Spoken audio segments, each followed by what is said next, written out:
Assalamualaikum warahmatullahi wabarakatuh. Perkenalkan, kami dari kelompok 3 Anwar C OABB Penalaran 2020 akan mempresentasikan karya kami yang berjudul Penggunaan Alat Pemasak Garam Elektrik Electrical Salt Machine.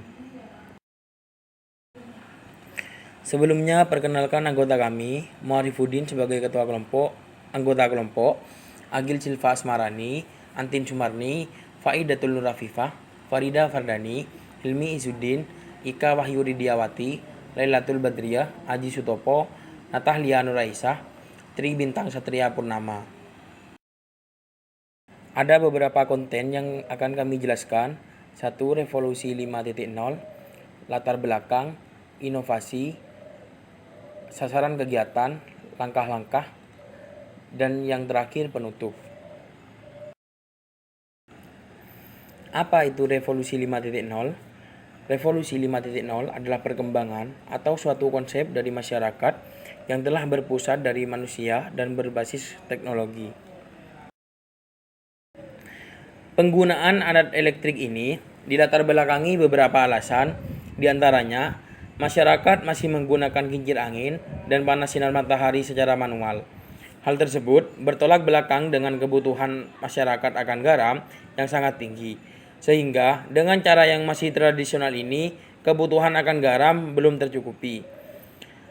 Karena kebutuhan akan garam ini belum tercukupi, sehingga harus mengimpor garam dari luar.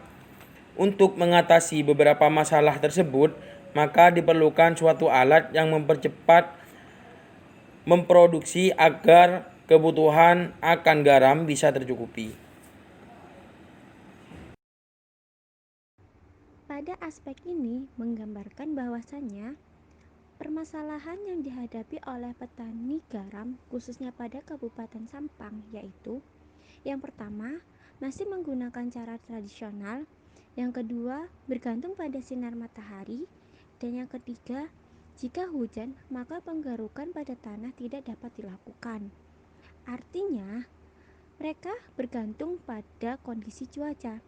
Apabila cuaca sedang hujan, maka kegiatan akan dihentikan. Dalam permasalahan yang ada pada slide sebelumnya, kini muncullah inovasi dan terobosan terbaru, yaitu alat pemasak garam dengan menggunakan salah satu sistem elektrik yang mempermudah para petani garam. Nah, manfaat dari sistem elektrik ini yaitu yang pertama, produksi garam tidak khawatir dengan keadaan cuaca lagi. Dan yang kedua, dapat digunakan di rumah serta dapat dibawa atau dipindahkan ke tempat yang lain. Nah, sasaran kegiatan ini ada pada petani garam yang bertepatan pada Kabupaten Sampang. Nah, sasaran ini agar membantu petani garam untuk mempermudah memproduksi garam. Pada langkah-langkah pelaksanaan kegiatan, yang pertama dilakukan yaitu wawancara dengan para petani garam, kemudian mencari referensi untuk merancang sebuah alat pemasak garam secara elektrik yang akan digunakan bagi para petani garam, khususnya pada Kabupaten Sampang. Kemudian yang dapat dilakukan yaitu membangun tempat masak garam. Untuk bahan yang akan digunakan adalah sebuah batang aluminium di mana bahan itu berstruktur ringan dan mudah diletakkan pada saat proses penyimpanan. Selanjutnya, dalam sistem heater atau pemanasan yang berfungsi untuk dapat memasak air garam. Sistem heater yang akan digunakan memiliki kapasitas daya sejumlah 700 watt pada pencapaian temperatur mencapai 300 derajat Celcius dan wadah yang akan digunakan untuk memasak dengan menggunakan loyang dari bahan stainless dengan volume 10 liter air garam, supaya garam dapat terjaga kehigienisan dan kebersihannya. Tahap selanjutnya yang akan digunakan adalah dengan membuat sistem kontrol di mana sistem kontrol ini memiliki fungsi untuk memasak garam dengan menggunakan timer relay dan indikator buzzer ketika garam sudah mulai masak. Kegiatan yang akan dilakukan pada tahap selanjutnya adalah dengan mendesain dan perancangan pada alat pemasak garam elektrik. Pada tahap ini, alat dapat didesain dan dirancang untuk memudahkan para petani membawa alat pemasak garam elektrik ini kemana saja. Kegiatan berupa pengujian pada alat yang dilakukan pada tanggal 26 Oktober 2020. Kegiatan pengujian ini dilakukan dengan perbandingan antara air tuah dan air laut. Yang akan digunakan yaitu sejumlah 5 liter banding 500 cm3. Kemudian pada saat hasil pengujian alat yang pertama mengalami kegagalan. Kegagalan ini dapat disebabkan karena pada alat pemasak garam elektrik ini hanya dapat mencapai suhu panas pada 150 derajat Celcius saja, sehingga air dalam wadah pemasak garam ini tidak dapat mencapai pada titik didih secara maksimal atau sempurna. Setelah kegiatan pengujian pertama ini, pada wadah pemasak garam pada alat pemasak garam elektrik dibiarkan begitu saja pada ruangan laboratorium. Namun, hal ini sungguh disayangkan, karena pada wadah pemasak garam ini kemudian mengalami kebocoran. Kebocoran pada wadah tersebut dapat diperkirakan karena tajamnya air laut pada wadah sehingga dapat membuat wadah berbahan stainless ini mengalami kebocoran.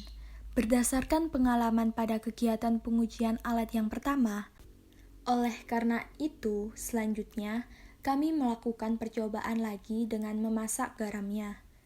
Pada pengujian kedua ini, alat pemasak garam sistem elektrik berhasil beroperasi dengan baik dan maksimal, sehingga garam berhasil dimasak dengan komposisi dalam percobaan yaitu 3 liter air tuah dan 300 cm3 air laut dengan suhu 230 derajat Celcius.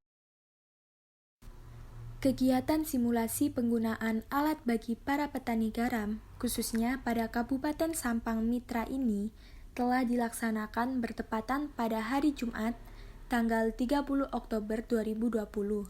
Kegiatan ini diawali dengan mengajarkan para petani garam di Kabupaten Sampang tentang bagaimana cara yang akan digunakan untuk penggunaan alat pemasak garam yang dapat disebut dengan nama Electrical Salt Machine atau ESM. Kegiatan ini berlangsung di salah satu balai desa di Kabupaten Sampang. Kegiatan ini merupakan sekaligus acara serah terima pada alat Electrical Salt Machine kepada para petani garam di Kabupaten Sampang.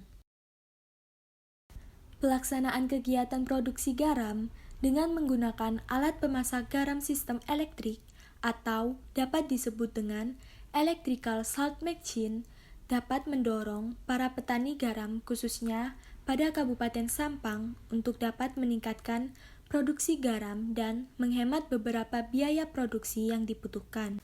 Dalam kegiatan ini juga telah terjadi perubahan perilaku pada petani garam dalam saat pemanfaatan iptek yang akan digunakan untuk memproduksi garam.